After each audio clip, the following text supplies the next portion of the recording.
The databases tab, of course, is where you're going to go to view specific information about the status of files that you're hosting. So in this case, I have the context file here. I can open that. If I've uploaded this and it didn't open when I uploaded it, I can open it here. I can pause it. I can close it.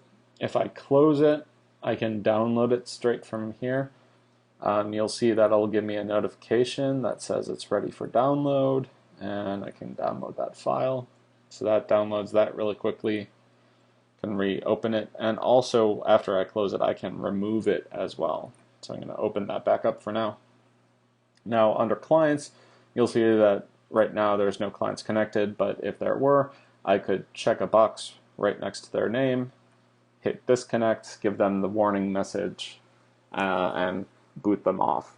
So if I get users that are stuck on here, I can come here and disconnect them, and it's a really easy way to just manage your clients and files.